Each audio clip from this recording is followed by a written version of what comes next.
কয়েক ঘন্টা আগেও শুটিং ফ্লোরে ছিলেন প্রাণবন্ত হাসি খুশি। কে জানত সেই হাসির আড়ালেই লুকিয়েছিল এক নিস্তব্ধ বিদায়ের সুর। তালসারের উত্তাল ঢেউ কেড়ে নিল টালিউডের প্রিয় মুখ রাহুল অরুণোদয় বন্দ্যোপাধ্যায়কে। মাশুল দিতে হলো এক মুহূর্তের অসতর্কতার। প্রাণবন্ত এক শিল্পীর এমন আকস্মিক প্রস্থানে টলিপাড়ার আকাশ আজ মেঘাচ্ছন্ন, আর শোকের নোনা জলে ভাসছে ভক্তদের হৃদয়। রোববার ওড়িশার তালসারি সমুদ্র সৈকতে একটি ধারাবাহিকের শুটিং করতে গিয়ে মর্মান্তিক দুর্ঘটনার শিকার হয়েছিলেন ৪৩ বছর বয়সী এই অভিনেতা। শুটিং চলাকালীন বা বিরতির সময় সমুদ্রে নামার পর আচমকাই তলিয়ে যান তিনি। পরবর্তীতে দ্রুত উদ্ধার করে দীঘা মহকুমা হাসপাতালে নেওয়া হলে চিকিৎসকেরা তাকে মৃত ঘোষণা করেন। প্রাথমিকভাবে ধারণা করা হয়েছিল পানিতে ডুবে তার মৃত্যু হয়েছে, তবে ঘটনাটি কিভাবে ঘটেছে তা নিয়ে এখনও রয়েছে একাধিক প্রশ্ন।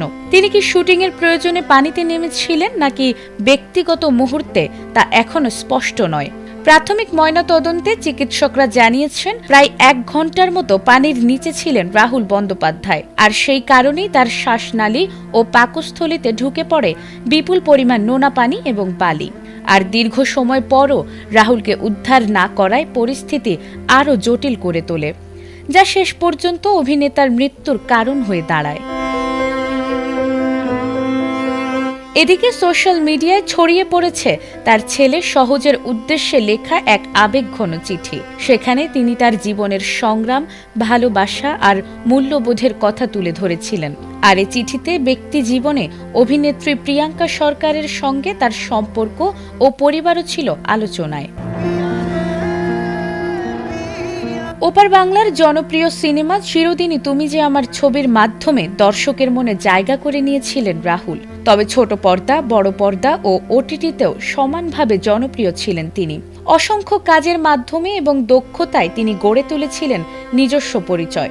কিন্তু নিয়তির কি নির্মম পরিহাস, হঠাৎই সবকিছুকে পেছনে ফেলে থেমে গেল সেই যাত্রা। তার এই অকাল প্রয়াণে টলিপাড়া ও ভক্তরা আজ গভীরভাবে শোকাহত। নাজমুন নাহার জান্নাত, এটিএন বাংলা।